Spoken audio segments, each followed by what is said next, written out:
Bom dia, meninas. Meu cafezinho hoje é pãozinho torrado na chapa, aliás, na frigideira, né? Com manteiga. Isso aqui eu já comecei até a comer. E outro pãozinho aqui. Me relembra a infância, sabe, meninas? Quando a gente ia pra escola e muitas vezes minha mãe fazia pãozinho pra gente. Aqui é um suquinho de goiaba. Eu tô evitando o açúcar. Quero começar uma dieta rigorosa, mas ainda não comecei, por isso estou comendo pãozinho, tá, meninas? Eu estou aqui me arrumando para trabalhar, então já tomei banho, mas estou de toalha, por isso não vou mostrar para vocês, e vou tomar esse café rápido para ir trabalhar. Por aqui é sexta-feira, eu trabalho hoje em Caraí, em frente para a praia, e é um apartamento grande, então demanda tempo e é cansativo, então eu tenho que correr por aqui, porque o ônibus aqui tem horário, então passa em meia hora.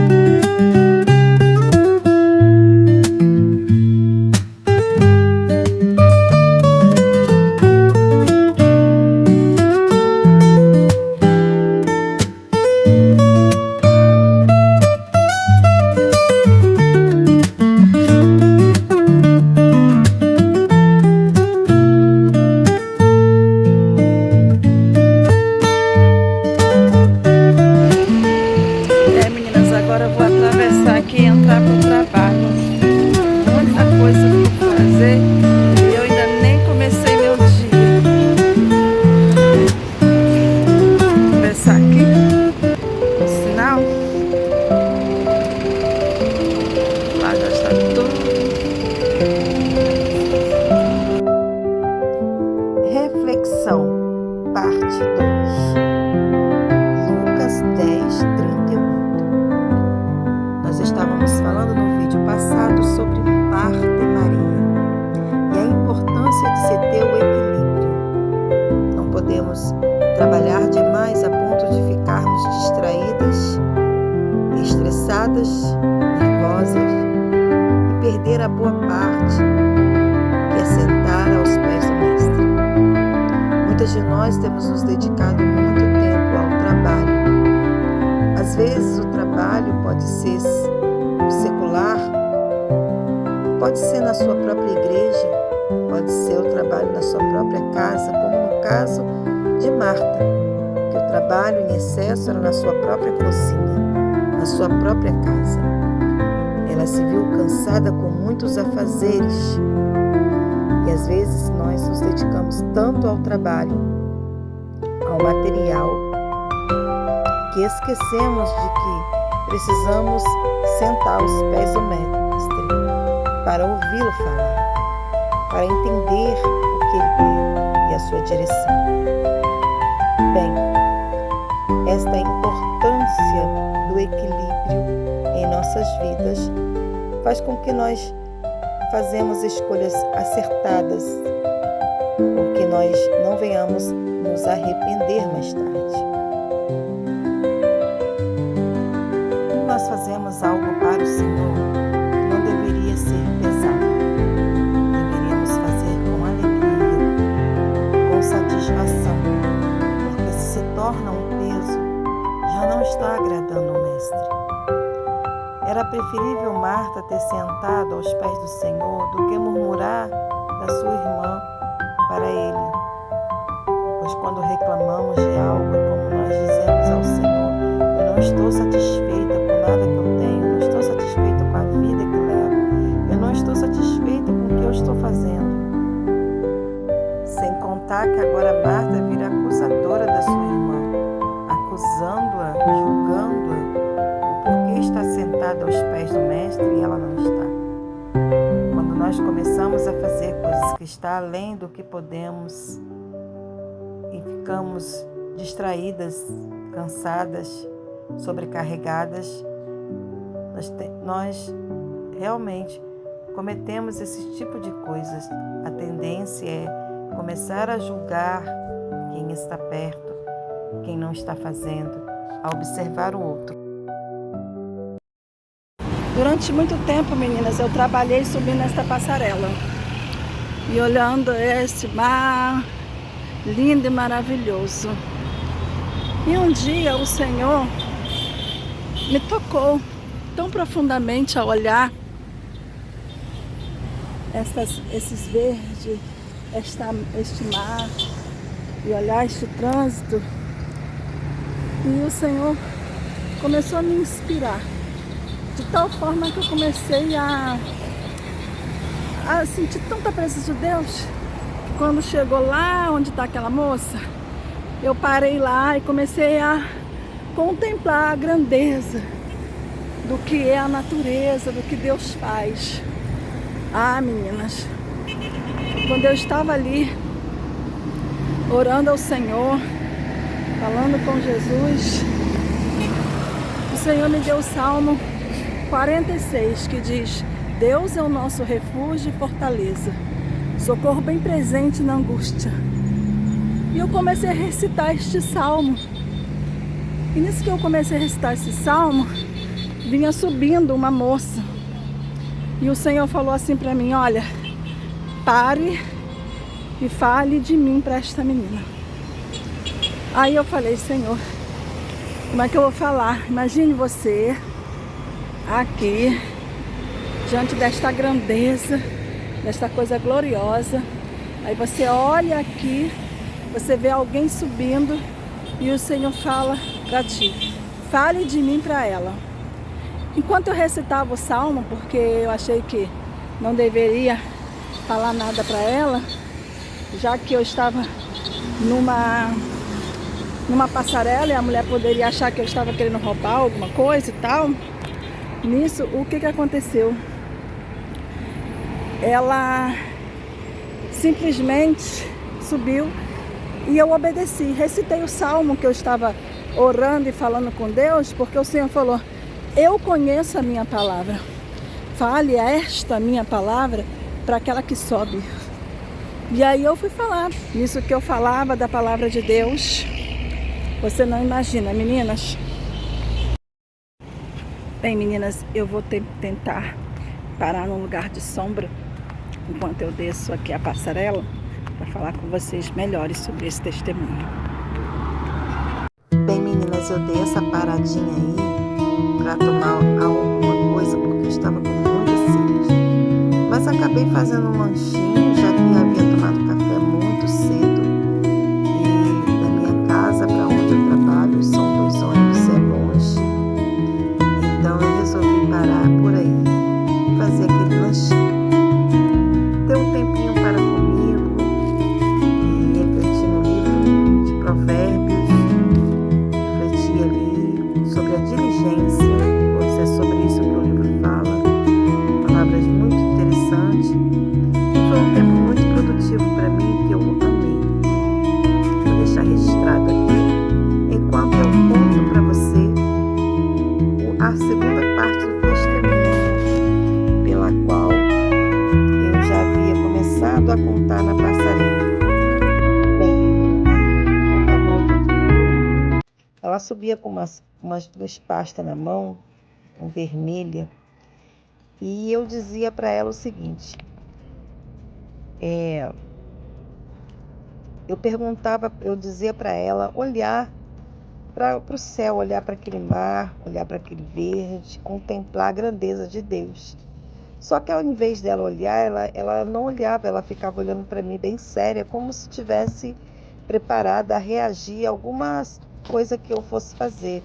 Eu entendi que ela teve medo de que eu pudesse assaltá-la ali, ou alguma coisa assim. Mas eu disse para ela: não tenha medo. Eu vou recitar um salmo para você.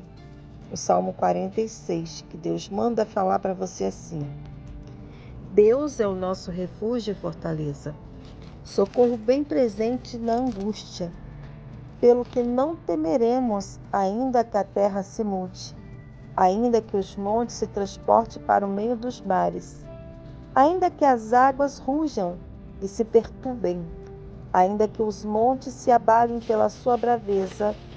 Há um rio cujas correntes alegram a cidade de Deus, o santuário das moradas do Altíssimo. Deus está no meio dela, não será abalado. Deus a ajudará ao romper da manhã. As nações se embraveceram, os reinos se moveram. Ele levantou a sua voz e a terra se derreteu. O Senhor dos exércitos está conosco. O Deus de Jacó é o nosso refúgio. Vinde e contemplai as obras do Senhor, que desolações tem feito na terra. Ele faz cessar as guerras até os fins da terra. Quebra o arco, corta a lança, queima os carros no fogo. Aquietai-vos e sabei que eu sou Deus. Serei exaltado entre as nações, serei exaltado sobre a terra. O Senhor dos exércitos está conosco. O Deus de Jacó é o nosso refúgio. Enquanto eu recitava este salmo para ela, olhando nos olhos dela, ela de repente abaixou os olhos e começou a chorar. Ela começou a chorar de tal forma que de repente eu já vi ela caindo de joelho na passarela. Eu fui para tentar levantá-la e o Senhor falou para comigo que ia tratar com ela ali, que eu não dissesse mais uma palavra, que eu virasse as costas e fosse embora. E quando o Senhor falou aquilo, eu saí meio que trêmula daquele lugar, de tanto poder que eu sentia naquele lugar. Só quem é espiritual vai entender o que eu estou falando. Bem, eu realmente senti algo muito sobrenatural naquele lugar. Era uma passarela, um dia de sol quente, aonde só estava eu e uma mulher, aonde o Espírito Santo se manifestou de tal forma. Eu queria abraçá-la, eu queria falar alguma coisa em cima deste salmo. O Senhor disse para mim: vá embora. Eu me virei, ao passo que eu tentei levantá-la e ela continuou abaixada, eu só simplesmente me virei e fui embora. Eu não sei o que o Senhor ministrou ao coração daquela mulher. Eu queria entender o que Deus quis fazer naquele momento. Bem, eu sei de uma coisa, Deus sabe como nos trata e eu sei que eu senti uma presença gloriosa naquele lugar. Deus falou algo profundamente ao coração daquela mulher. A Ele toda a honra e toda a glória e todo o louvor. Não era eu que tinha que mostrar para ela o amor. Era o Senhor. E isso Ele estava fazendo por meio da sua palavra. Através de eu ter recitado. Às vezes nós queremos obedecer ao Senhor, mas queremos entender o porquê para obedecer. E nem sempre Deus vai nos declarar o porquê. Mas obedeça, porque a palavra de Deus diz que é melhor obedecer do que sacrificar. Gravar vídeo muitas vezes é cansativo e às vezes eu também penso em parar. Mas, mais do que gravar vídeo, eu também estou aqui para obedecer. Porque não é só a minha rotina que está em jogo, porque como vocês veem, muitas vezes não tem-se uma rotina. Não dá tempo para se criar uma rotina. Mas o Senhor me diz assim: fale da minha palavra. Então eu estou aqui, quer queira ou não queira, eu estou fazendo a minha parte de pregar a palavra. Quer ouça ou deixe de ouvir, a palavra de Deus está sendo apregoada em cada canto desta terra, deste mundo, porque o Senhor tem levantado pessoas e tem usado de várias ferramentas para que o evangelho dele seja apregoado. Agora, você querer obedecer é com você. O fato é que eu trouxe a palavra para alguém que eu nunca mais vou ver. Não sei o nome e nem ela o meu nome. Mas uma coisa é certa. Nunca mais aquela mulher vai se esquecer que um dia alguém desconhecido foi portadora da palavra de alguém tão importante como Jesus. Simplesmente para Deus manifestar a ela qual valor ela tinha e que Ele era com ela. Tá vendo esses objetos pela qual estou mostrando para você? São lindos. Tem vasos, acredite, vasos de R$ 1.300. Tem tanques de R$ 600. Sim, 300, 600. Tem móveis de 1.200. Tem móveis de 1.050. Cada coisa que você vê aí tem um preço. Um preço pela qual quem está vendendo quer receber. Jesus pagou um alto preço por você. Ninguém mais faria o que Jesus fez. Preço de sangue.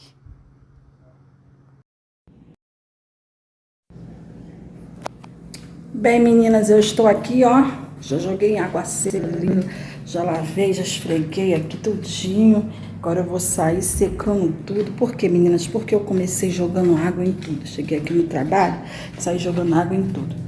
Por quê? Aqui, ó, já no quartinho, eu já limpei. Tá vendo que tá molhando? Tá secando. Tô deixando secar pra poder vir limpando. Aqui eu já joguei água em tudo também. Agora tô puxando o sabão, tá vendo, ó? Puxando o sabão pra passar ali também no closet. Já joguei água, já joguei água, porque tá aceso, mas não parece, né? É porque tava o ar-condicionado ligado, que eles ligaram pra mim, ó. Esses clientes aqui são gente muito boa, gente. Então agora eu vou sair puxando tudo pra poder, depois que eu puxar tudo, aí eu vou... Ai, como é que se diz, meninas? Limpar o espelho, que é o espelho. Eu vou dar um jeito aqui. Eu vou mostrando vocês assim, porque no momento pra mim ficar locomovendo com o celular pra lá e pra cá, não dá, meninas. Não dá.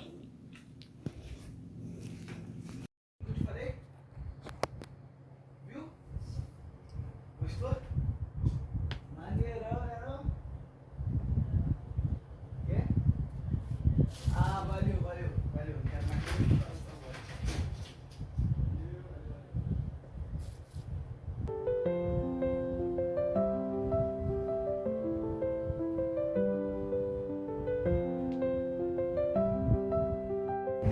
E mostrar, é porque tá aqui com muita roupa que eu já tirei dali, das partes de lá, e eu vou tirar daqui da poltrona e vou colocar em cima da cama, pra organizar tudo.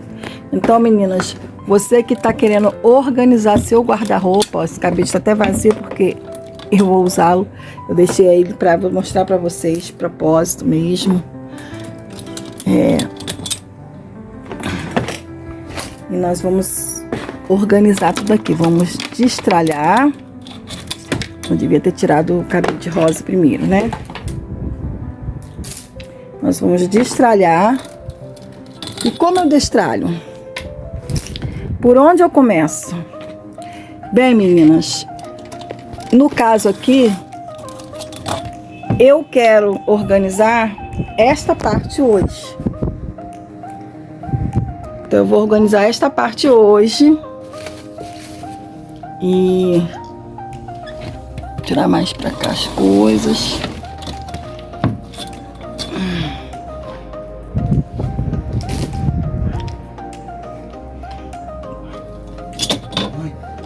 Eu pretendo organizar o guarda-roupa todo.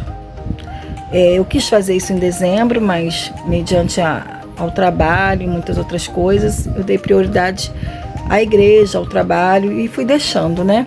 Então amontoou muita coisa e tá ali a bagunça que se instaurou. Tem coisas que eu comprei também, fui colocando lá junto com as outras que já estavam e muitas coisas assim foi colocado lá e a bagunça se transformou naquilo que vocês viram. Porque organização ela tem que ter também a manutenção. Às vezes você contrata um personal organizer na sua casa e você investe no profissional. Tem pessoas que até investem nas caixas organizadoras, nas colmeias, né? No caso, se for uma cozinha nos aramados, tem pessoas que elas realmente se dedicam a aquela organização. Mas não vai adiantar se o profissional deixou tudo bonito, organizado, tudo ali do jeitinho que você gostou e queria, mas se você não manter. Então não adianta. Tudo tem que ter manutenção. Então a organização não é diferente. Você tirou do lugar, você tem que voltar para o lugar. Por isso que a gente, quando vai colocar as caixas organizadoras, as colmeias, elas se tornam a casinha daqueles itens pela qual você vai guardar, né? Seja as colmeias para as camisas, para os shorts, para os conjuntos, seja, né, as caixas organizadoras para colocar outras peças que você de repente quer esconder, não quer que esteja exposta. Tudo que você vai fazer na organização, você precisa fazer o setorizar, destralhar, né? Isso você já está cansado de fazer. Porque, por exemplo, eu te mostrei um guarda-roupa abarrotado de roupa, cheio de roupa. Então, assim, além de eu ter, foi época de dezembro, a gente ganha presente, a gente compra também. Então, porque Natal, Ano Novo. Então, ali você vai colocando junto com aquelas peças que já tem ali, vira aquela bagunça. Então, para o novo entrar, o velho precisa sair. Então, a gente tem que fazer o quê? O destralhe. Se caso você acha que todas as peças que você tem, você vai usar, que você gosta, não quer desapegar, mas você precisa ter espaço para armazenar. Não adianta colocar, né, todas as coisas ali, igual eu mostrei para vocês, e você não ter praticidade no dia a dia e a visibilidade do que você tem. Porque você precisa saber o que você tem, você precisa ver o que você tem que estar prático, aquilo que você quer usar no seu dia a dia. Então, pessoas que têm uma condição de ter muitas peças, ela também precisa ter muito espaço para armazenar, que é a tal casinha que nós costumamos dizer para cada setorização de famílias que você vai fazer, né? Então eu vou fazer o que agora? Eu vou setorizar, né? Primeiro eu vou destralhar. Eu vou tirar o que eu não quero, né? Vou colocar as coisas que eu quero e as que eu não quero eu vou separando. Vou fazer um montinho aqui junto com você para você estar vendo como eu vou organizar este guarda-roupa.